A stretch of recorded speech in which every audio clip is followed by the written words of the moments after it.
So now we are going to deal with in understanding of democracy. We have walked in the tour of a journey from understanding how is a democratic setup structure started, what are the foundations to have democracy, how would be the government types, the federation, federal structure, federalism, and then we moved on to the political parties, the understanding of political parties. So in this tour of democracy, now we are coming to the real life situation where the expectations towards democracy. How are the expectations towards democracy? So that is a chapter name coming with chapter number 7, Outcomes of Democracy.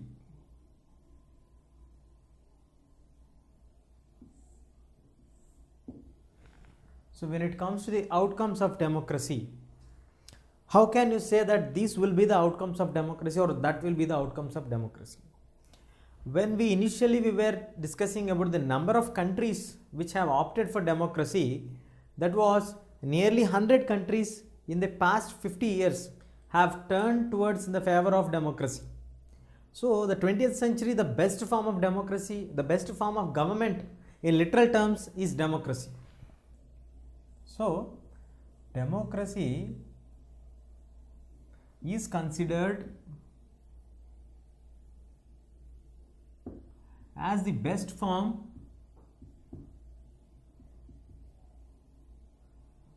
of government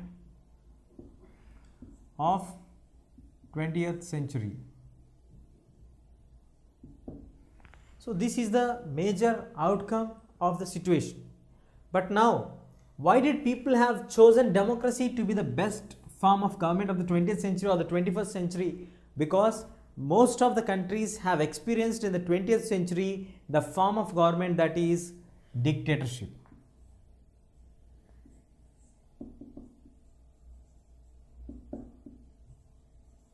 So in relation with democracy versus the dictatorship or dictatorship versus the democracy, most of the people have chosen to go for democracy rather than for dictatorship. So they said no to dictatorship and yes to democracy. So the initially which made the people to opt or choose or stand by the side of democracy was the comparison between the dictatorship and the democratic structure. So now the point is democracy able to fulfill all the dreams, wishes, needs of the people in reality? So how can we assess the functioning of democracy? So that is a fundamental question now. How do we assess the outcomes of democracy? So how do we assess the outcomes of democracy is a larger and a very big question. Why should we assess the outcomes of democracy at all? What is the purpose to assess the outcomes of democracy? See, till the form of the government has been established, the people have chosen to go for the best form of government, that is democracy. But once the democracy has come, people started to expect more from democracy. So let us try to understand what are the basic factors that favors for the democracy. The first one is enhances equality or promotes the concept of equality. When the concept of equality was brought initially in the dictatorship or in the aristocracy or in the oligarchy or in any other form of government, we usually have to have a feeling that there are the native citizens and we also have the people who are not having the native structure. They are considered as slaves or second grade citizens. We also have the active citizens, passive citizens concept in the previous societies. But as the time passed on, people realized that we all are born with the same capabilities. So we all are equal. So the concept of equality has been promoted clearly in the democratic form of government.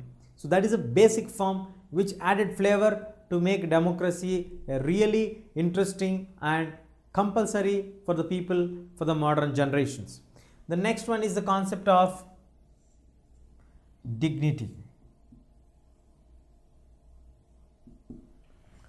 The word dignity is assured for everybody in the society. It is not given to only one particular section of people, one particular group of people, or one particular religious backdrop people. Dignity has been assured to all people, irrespective of their caste, color, creed, religion, race. So, whomever they may be, whichever region they may be belonging to, but dignity is must and mandatory in the democratic structure. So, second basic thing what they have is the dignity in democracy. The third one is improves in decision making.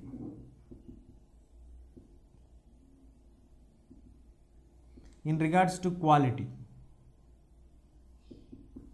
So, there is a clear debate, discussion, procedure which elaborately happens in both the houses, in the lower house, in the upper house. The views are collected, recorded, again they have been finalized, then they would go for a conclusion which is suitable best.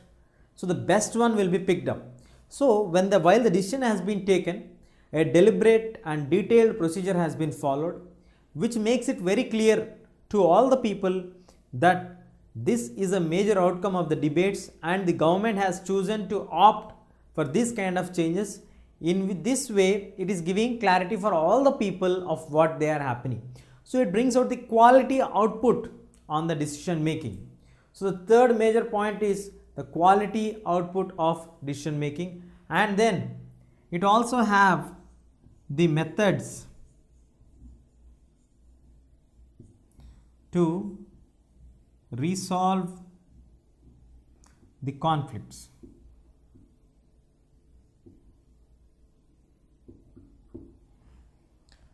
So when the methods to resolve the conflicts, the issue is, for example, we have a conflict between the dictator and the other groups of the people.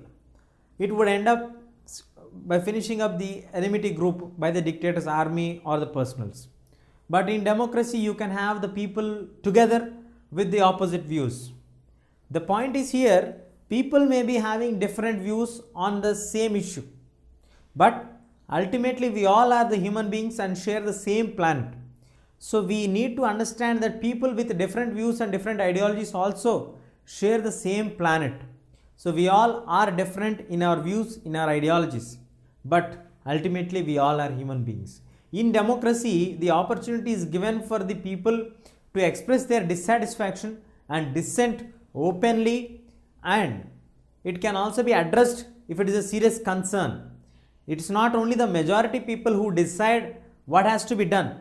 Yes, of course, in democracy we have the count of the majority to be taken, but the minority will also have a voice to put out their views clearly.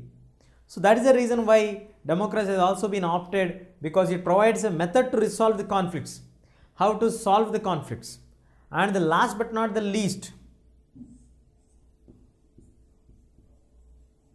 allows to correct the mistakes.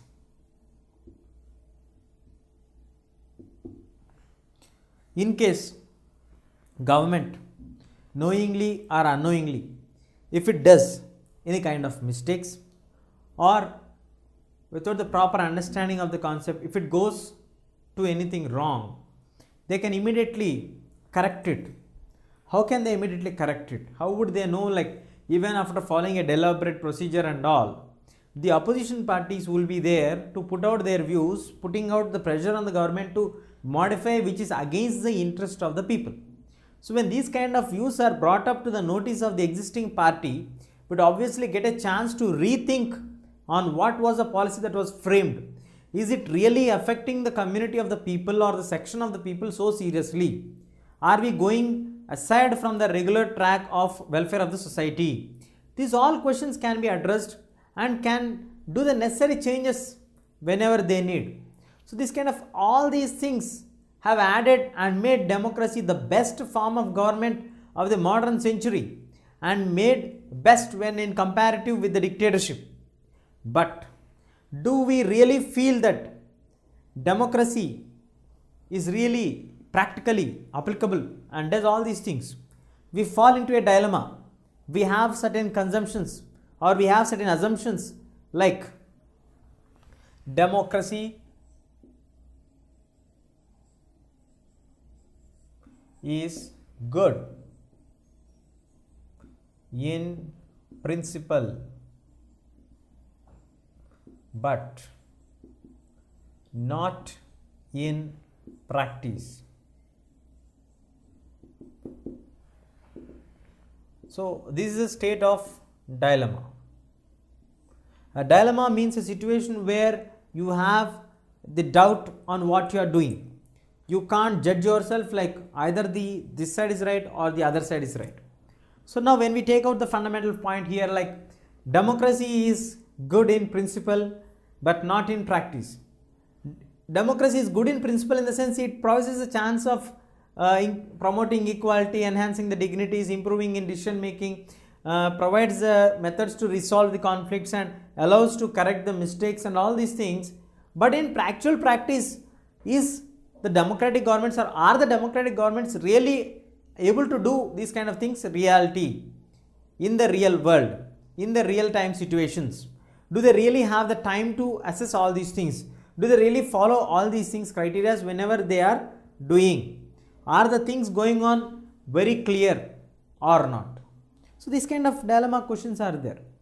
So these kind of dilemma questions give us for us a certain kind of new set of doubts. What are the new set of doubts? Or actually why are we getting these kind of dilemma situations in our thoughts or in our thought process? What are the changes that we need to understand actually?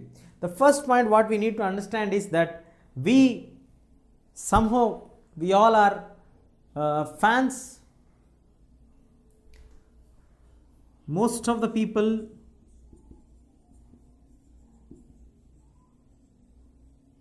like democracy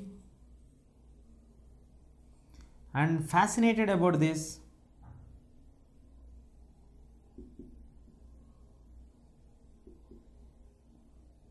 So once you like something and you are getting fascinated about this one, you would like to expect more from that. So when things are going beyond the expectations, first thing is you like something and you started expecting something. After you are expecting from them, and once if they are not able to reach up to your expectations, you start to question the reality or practicality of the democracy, because they are not able to fulfill your expectations.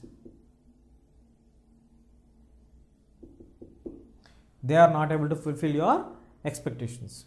So democracy are the fascinated, because you like democracy, you want democracy to do all these things. When all these things are done in democracy, and if they are not able to fulfill these things in democratic structure because of the delay of the procedure, because of the negligence of the leaders, or because of various other factors, you start to push up a question saying that is truly democracy working or not? Democracy is good in principle, but in practicality democracy is not working like that. So these all things are really a question mark. But the ultimate point what we all need to understand is that democracy is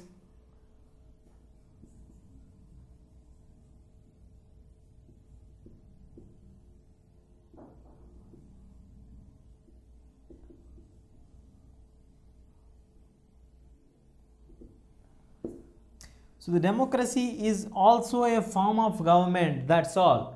Democracy is not a super magical power, or democracy does not have any magical things which can be done within overnight or within a short process of time.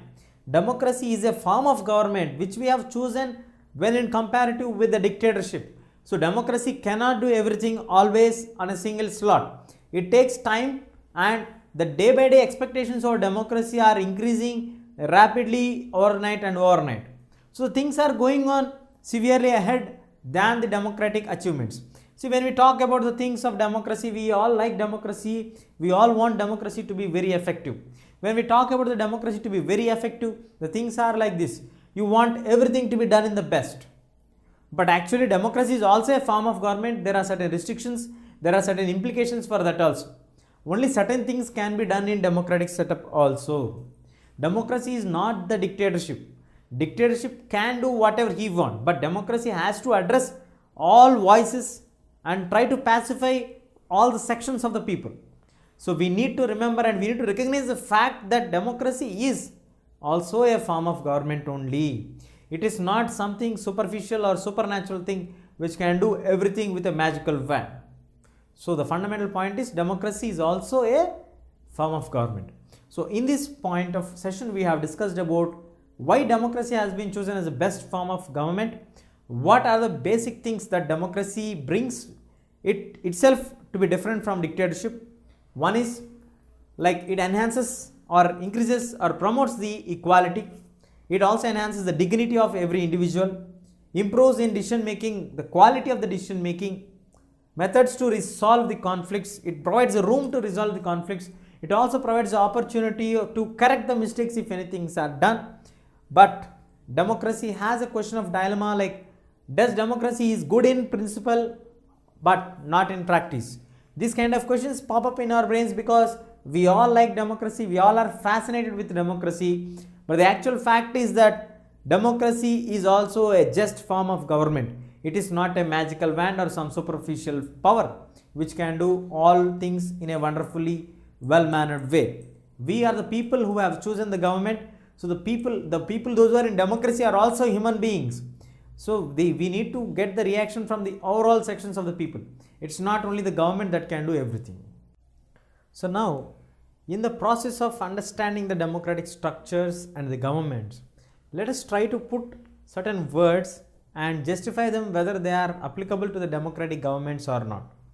Let us take the words like accountable, responsive, and legitimate governments. When I use the words like accountable, responsive, and the legitimate government, we need to understand clearly here whether the words are providing the exact meanings or whether is it followed in democratic structure or not. The point is, when we say like accountable to democracy, so democracy is a concept where we already understands that whatever we do, the election process, the selection of the candidates, when they were elected with a certain percentage of voting, and obviously it proves for them like whether they are elected or not. Once the role of the people is very high in the democratic structure. So ultimately when the next term comes for the elections, the political parties who run the government are obviously accountable and answerable to the people, which means they are answerable to the citizens. In case if the citizens are not happy with the rule, with the procedures, with the functioning and working of the party in government, in ruling, they can easily change it.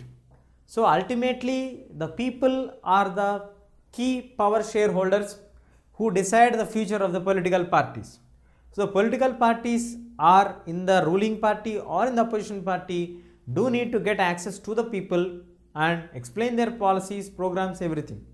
So ultimately, yes, there may be a delay in taking of the procedure of the time. There may be a delay in taking the decisions to implementations. But let us take an example.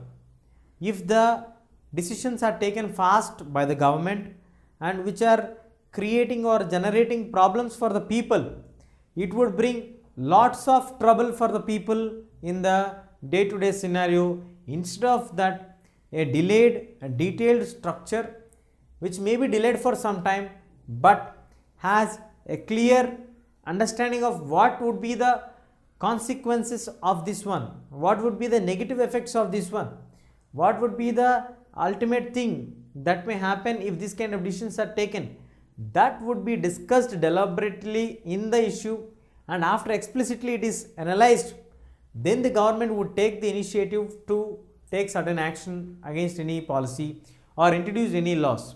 So we need to understand here, yes, in democratic structure and in democratic setup, we may get certain amount of time be delayed, but the actual thing is they are trying to understand from all angles and all possible necessary steps to avoid any kind of effect or negativities which are coming to the public because of this kind of laws which are going to be passed. So the point is, first one, it is accountable to the citizens. Next one, it responds on the issues, discuss, and then take any decisions. So the things are very clear in democracy. We all know democracy is having certain loopholes or certain negativities. Let us say democracy takes a lot of time, democracy does not give chance for the minority group of people, democracy obviously takes, like, they generally don't do in a fast manner, they don't do it in a trend manner, they don't make any off-shooking decisions, they don't always be very fast, very quick, but they do a detailed study, they do a detailed procedure, they follow certain aspects, they follow certain criteria before the decisions are taken. The democracy is a legitimate or not, that it happens to be in the time frame of the regular, free and fair elections. So when they are conducted regularly, they are accountable to the people, citizens. They are done without any pressure, without anything falling on them, and the fair method of elections makes it clear that the democratic government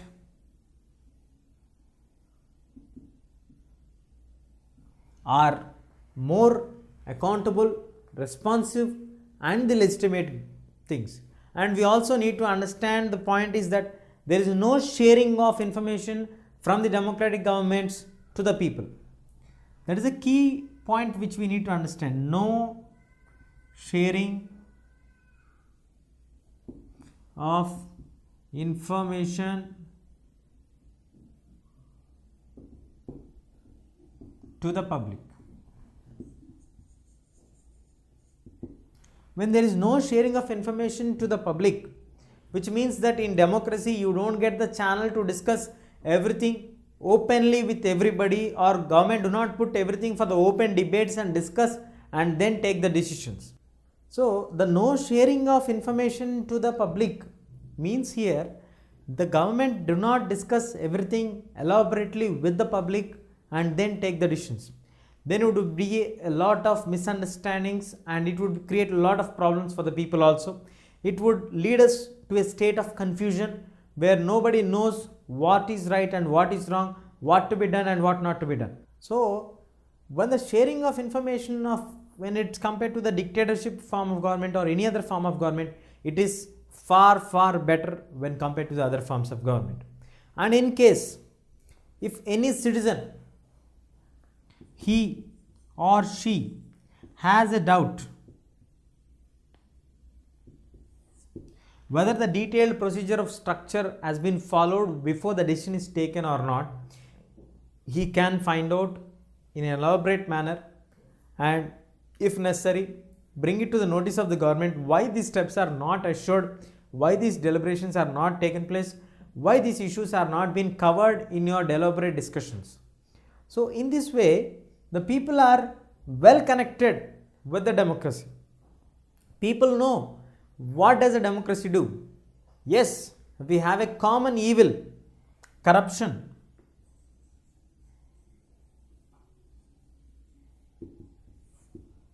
So corruption is the evil of democracy. Yes, there are some negative implications towards democracy also. But in reality, when it comes to the corruption in democracy, it is ultimately the people who decide this one. We everybody know in democracy that it is having some delay, slow in the decision making.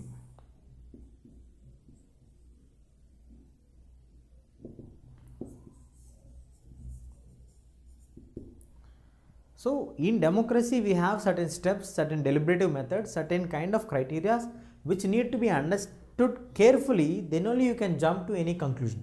Once you finish understanding the concept, then you decide something, then you take a decision, and in that point of view where a citizen, he or she feels that this kind of issue has to be addressed more better than this, he can approach to the authorities, he can ask the details of how the procedure has happened, and if necessary he can put his views which may require move to the government and question the actual process of happening.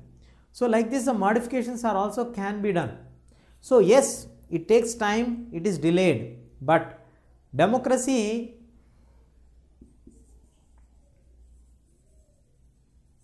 is the government of people. So ultimately whatever that happens with the people's concern, with the knowledge of the people. If anything that goes wrong against the interest of the people would be not sparing any political party for the next elections.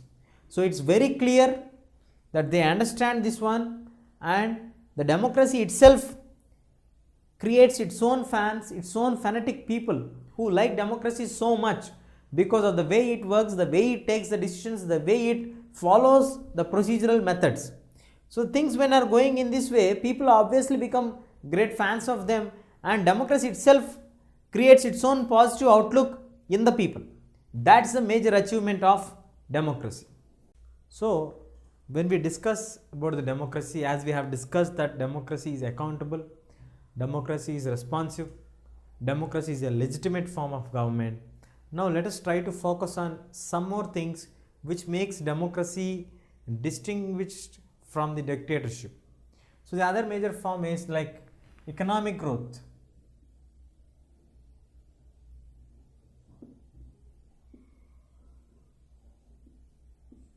Economic growth and development. When we talk about the economic growth and development in comparison with democracy versus dictatorship,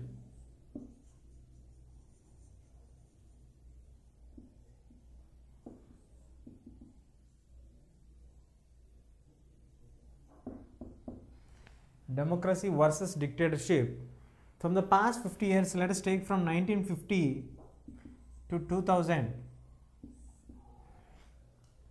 there has been a slight negativity towards the democracy. The negativity is democracy has always been a bit slow in the achieving the economic targets. When it comes to dictatorship, the dictatorship is somehow very much punctual or perfect in achieving their targets. Let us try to understand this with an example. Let us take Stalin. Stalin was a dictator of Russia. When Russia was taken over by Stalin, the financial position or the economic position was literally very bad. They were not completely organized. They are very far away from the development. They lost in the World War I. They were asked to remove their battalions.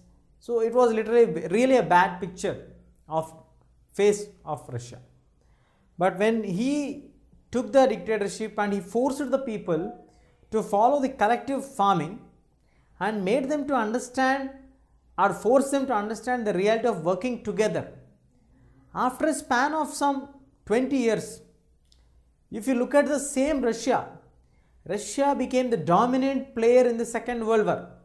The First World War itself, Russia was in the trembling situation. Russia was not ready to participate in the World War I. Even if it is participating also, there were rallies, there were protests asking to buy peace, go for agreements, peace treaties. But as the situations turned, Stalin was very successful in getting the economic development up to the mark according to the requirement of all the people and the requirement of the nation, and brought Russia into the list of the superpower nations. So, somehow, when it compares to democracy, dictatorship always had a very good, easy access or an appropriate access to get the economic development in comparison with democracy. Stalin's example is a perfect example for this. And in counter to this, you can take the example of India, or you can take the example of Bangladesh, you can take the example of Sri Lanka, where the democracy is far widely discussed and practiced, but still, even after 50-60 years of India independence also, we are still a developing nation but not a developed nation. We still have questions on many issues, but still we can't counter any of the other powerful nations.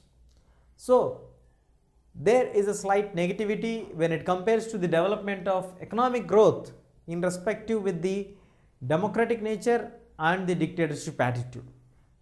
When it comes to development also,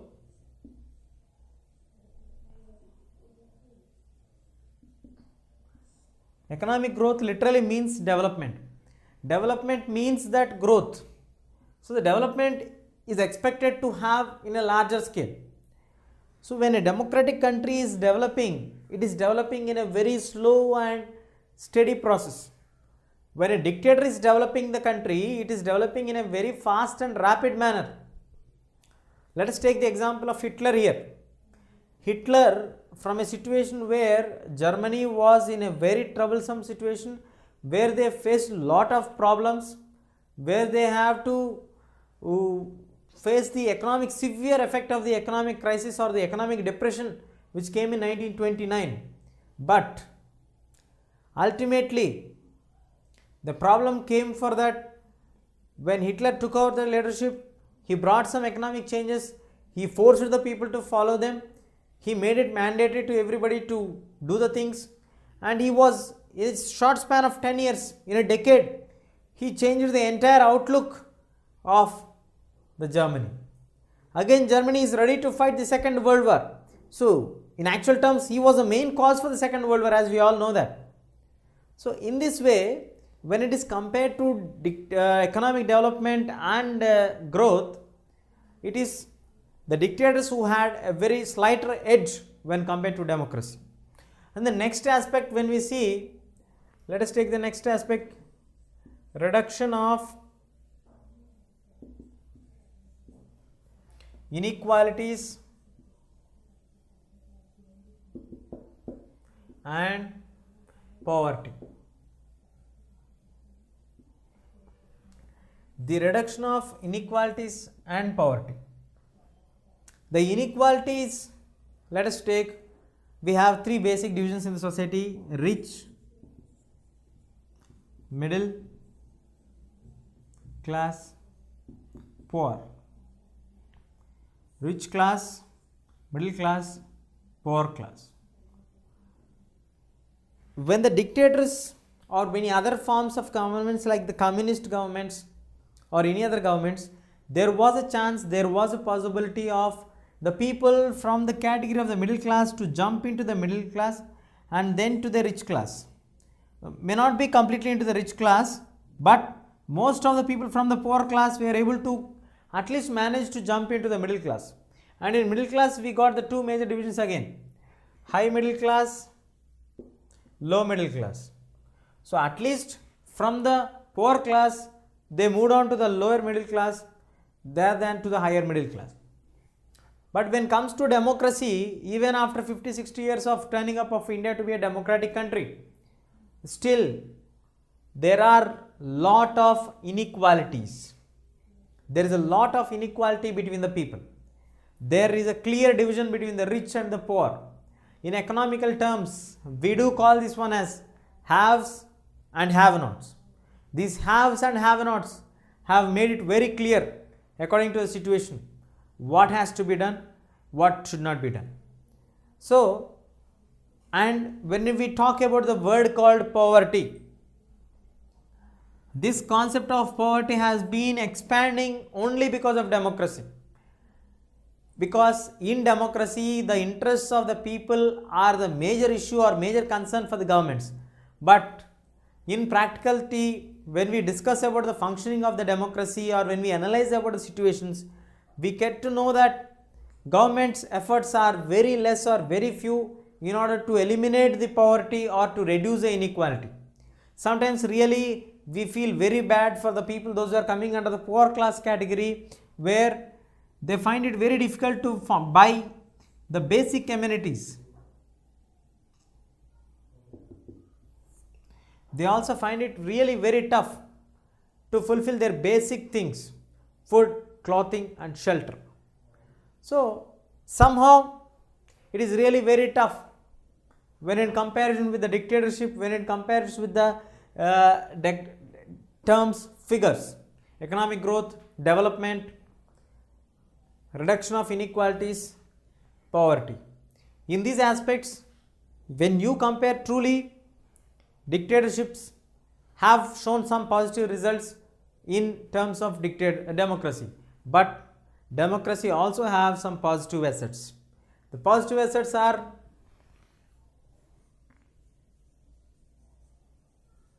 the accommodation of social diversity.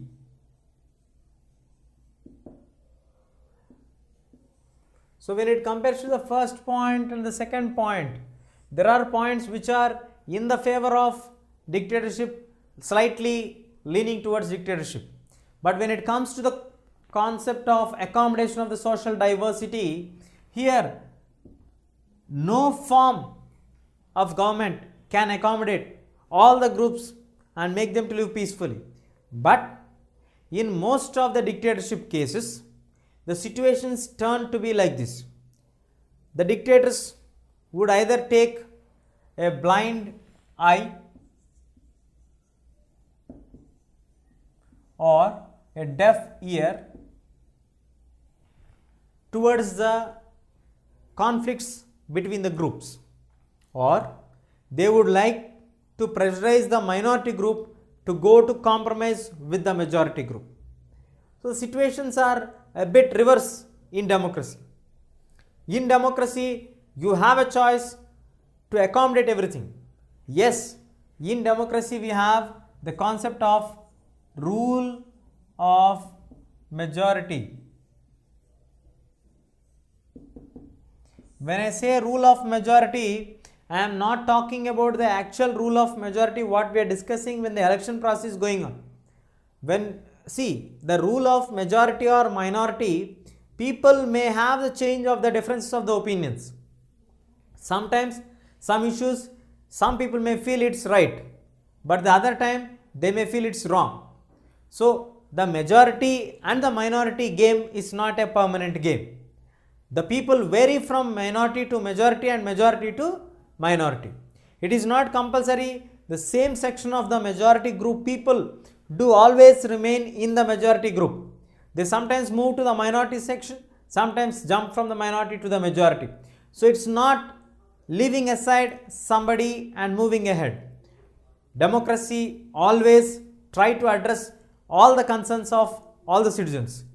May not be able to implement them appropriately at that time, but the concerns are taken into consideration, and for the maximum situations the concerns are addressed very clearly.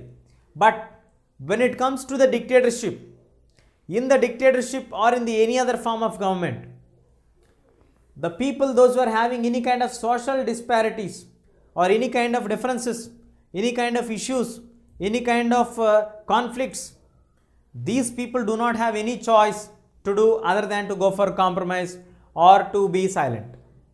If they do not go for compromise and they do not be silent, obviously they are inviting troubles for themselves. So this invitation of the troubles was a significant feature for democracy, for the dictatorship when it compares to the democracy. In democracy, you always have a choice to discuss your thoughts, your views your expression of your faith. But in the dictatorship process, you really face a lot of trouble, and sometimes you need to compromise yourself.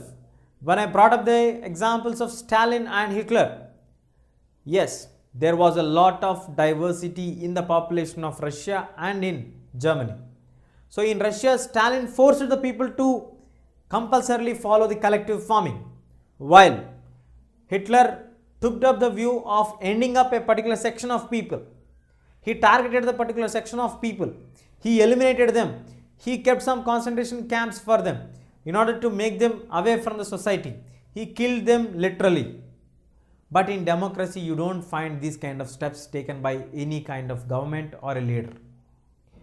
The dictatorship is run by a personal's perspective, but a democracy is run on the basis of the people's perspective, not on any individual's perspective. The group perspective, the people's intentions, the people's motives are the main basic considerations for taking any decision. And the major contribution for democracy comes up with the words like dignity and freedom of the citizens. That is the fourth fundamental pillar of democracy. Dignity and freedom of the citizens.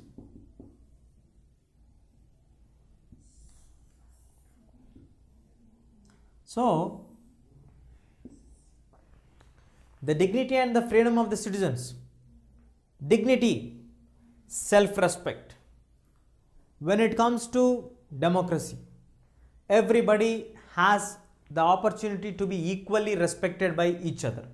There is no discrimination based on religion, caste, category, racism, or any other social differences. You may be coming from a rich community, you may be coming from a poor community, but there is no concept of discrimination at all in the democratic setup. When there is no concept of discrimination, automatically it enhances your dignity. You need to respect each other. Mutual respect is mandatory in democracy. When it comes to dictatorship, the king is a final ultimate authority. The leader is a final ultimate authority. There is no choice for a person to have his own rights. There is no chance for any person to respect each other. Even if a police personnel wants to arrest you, he should behave very respectable way with you. But when it comes to the previous case in the dictatorship, I have a right to attack you at any point of time, arrest you and get you imprisoned. If sometimes they may also make you to kill you also.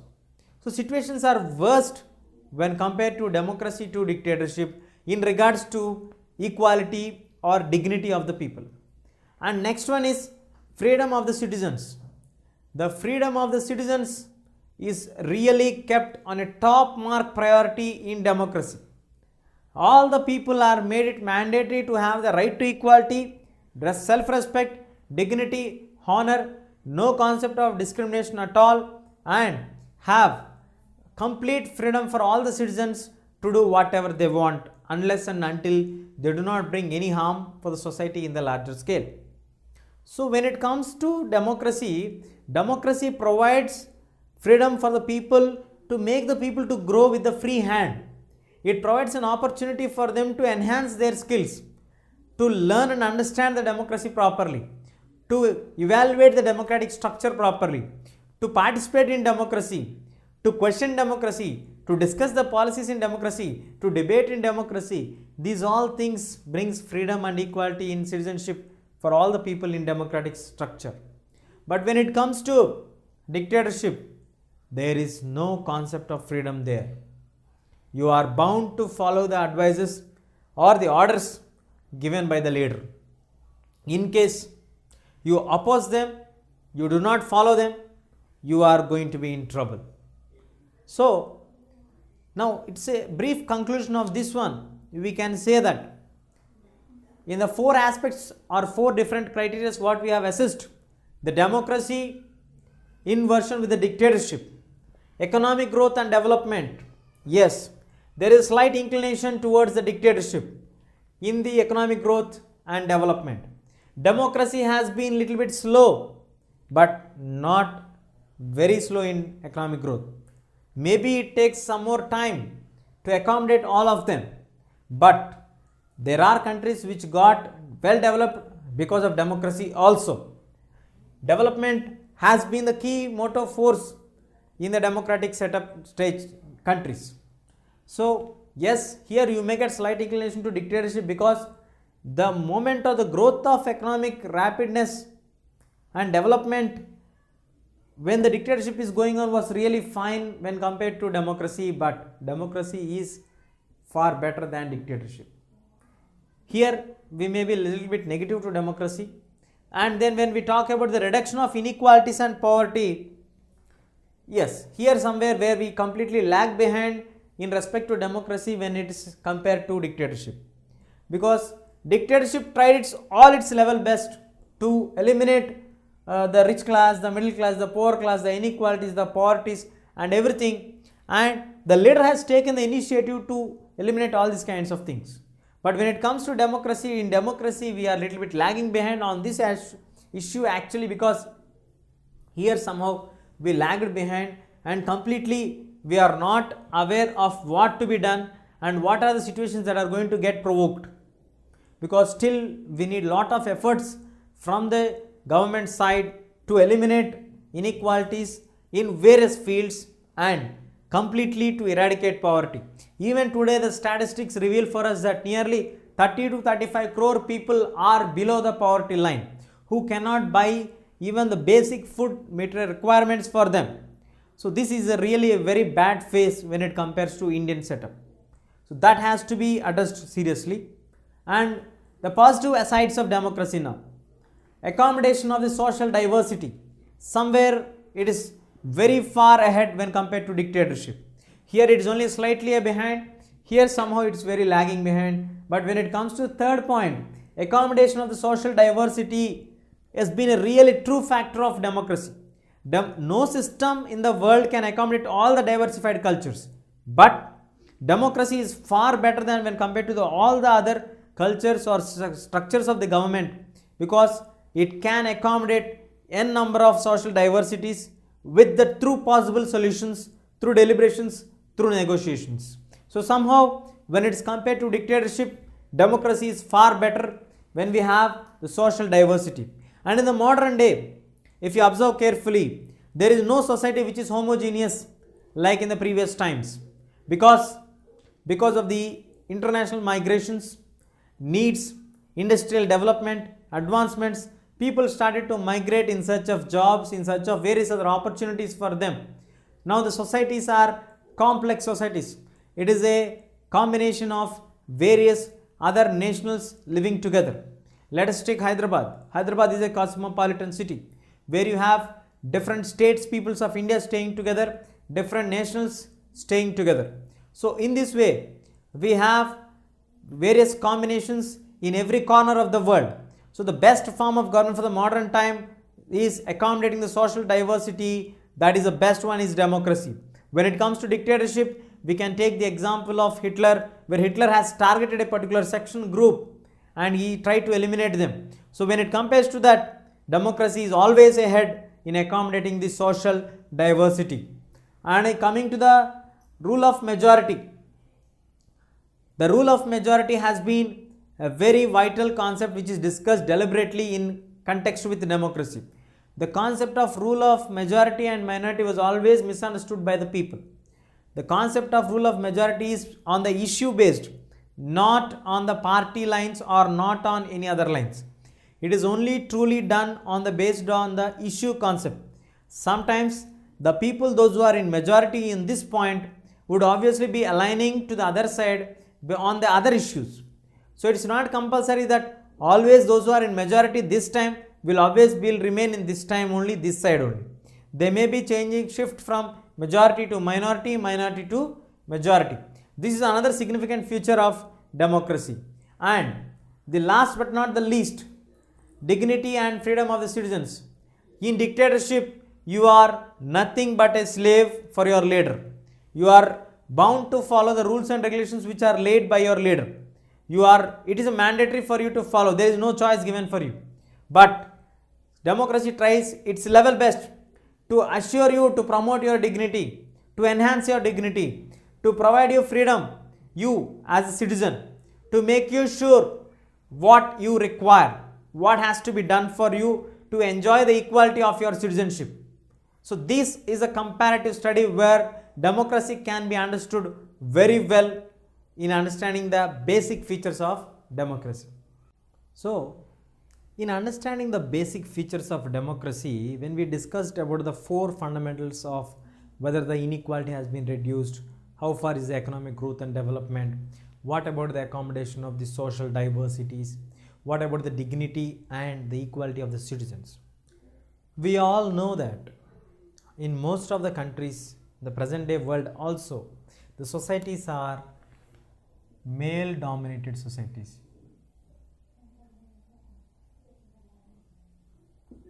When the male dominated societies are there, it is not very easy to accommodate the equality status for women. But still, in democracy, we recognize it legally that there should be given equality of status to women. So, the status of equality is assured for women in democracy. If you take the comparative study between the people of French people and the democratic structured people, in the French Revolution, women also participated very actively when it happened. But the real people, those who have done extra hard work, were the women. They have taken the responsibility of the household. At the same time, they also have participated in the revolutionary movements. But in the actual recognition, when we have the Jacobin government coming up into power, we have seen that Robespierre did not give any kind of special privileges or freedom or recognition of equality to women. He did not give the right to vote to women, which means clearly it states that there was no right to equality status there. It is given only for namesake. So when it comes to the terms of democracy, so when it is declared that the status of equality is assured for women in democracy, do you think really that the really women are given equal status in democracy? The answer is no. The answer for this is no. Then what is the necessity or what is the importance of assuring the status of equality for women in democracy? What does it mean then? The point is here, when we make it very clear that this kind of discrimination is not at all accepted from the legal point of view, when the legal laws are made,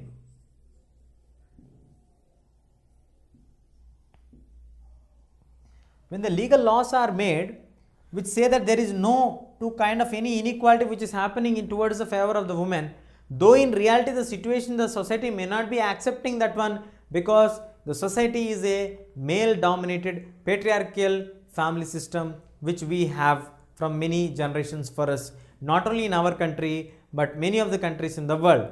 So it makes very easy for the women. It makes very easy for the women to raise their voices against the atrocities which are happening against them. So this differentiation is not accepted. It makes it legal for the women to raise their voice and to address the issue seriously. When the issues are taken seriously, it would bring awareness to the people that yes, this is legally not valid. So this cannot be done with the women. But when it is not legally accepted, when there was no legal provision of any kind of equality, then women find it really very difficult to address the issues which they are facing actually.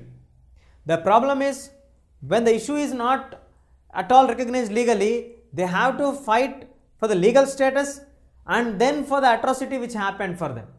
So it has two troubles. But in a democratic status, when it is already declared that this is an illegal one, you cannot do this one, then obviously it becomes very easy for them to file a petition or complaint and make the justice done to them and bring awareness to the people that this is not accepted legally, this is banned legally. So that kind of assurance is being given in democracy when it compares to dictatorship or any other forms of governments. And the next major thing is they can also go and give a complaint when we have a legal law that these are the atrocities that are happening against me. So it is a real understanding of how the actual working of the democracy comes up, because once the issue happens, they always take the situations for granted if there is no legal provision. If there is a legal provision and there are punishments which are given for the people with this kind of unacceptable things, women also will get the right to approach to the court of law and get their complaints to be retrieved. So these are the necessary things which democracy tries to ensure for all its citizens. And one more thing, the special significance of democracy is the test for democracy never ends. Test for democracy never ends. So the test for democracy never ends means here, whenever you try to ask something for democracy, whether you are satisfied with democracy or not, the people would come up saying certain number of complaints, certain number of dissatisfaction on their faces. So this complaints, this dissatisfaction clearly reveals that itself it is a testimony for the success of democracy. How can you say that when they are complaining it is a success for democracy? That is a fundamental reasonable question. When I say people are dissatisfied, people are unhappy with the working of the government, means they already understood how the working system of the government is there. They had clear awareness of the system's procedure. They all had clear idea on what to be do, what should be done, and they all know what can be done. They all understand the things better. They all have an idea what democracy can do.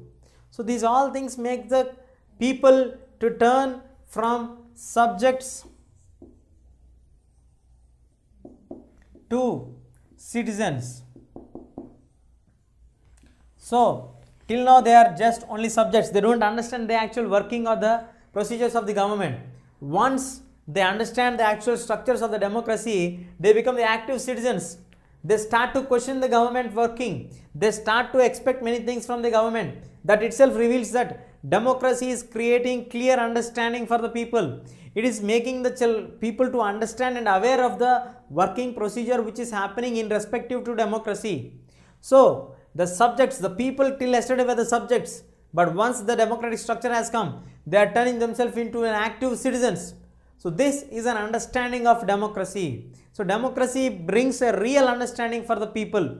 Today we have many citizens thinking and following the guidelines like my vote will definitely change the working style of the government, and it also gets benefits for me, my interest. So understanding of democracy itself reveals for us that democracy do not have any end of tests. Democracy always had never-ending tests. Once the issue gets closed, the people start to expect the other things from them, which means that democracy is trying to do its best where people are satisfied, people understood the things, and people want it to do it better than this and better than this and better than this. So this is very clear picture of understanding democracy, turning the ultimate subjects into perfect citizens who do expect from their governments, who do have their dreams to come true, who want the government to take a larger share, some more things. So democracy is always done, expected itself proves that it is a testimony for the democracy. The success of democracy lies in the complaints that are getting against democracy.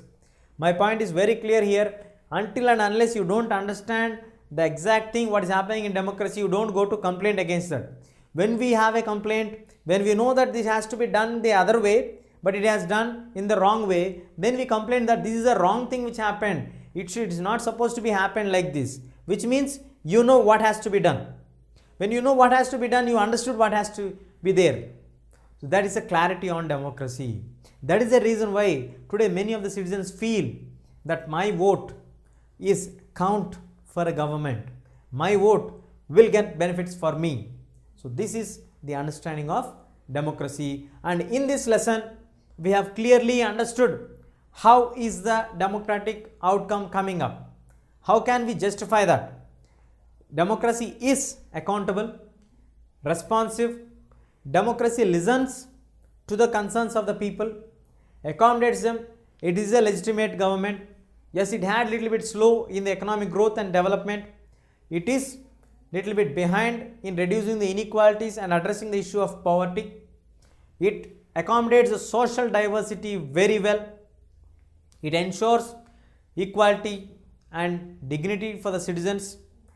It tries to make laws for the women, to make equal status for women and make it accessible to the women to fight against any kind of atrocities which they are facing by creating the legal provisions. Democracy itself creates awareness to the people and make the people, turn the people from subjects to the citizens. So that is what we have in this lesson. This is a brief recap of the lesson.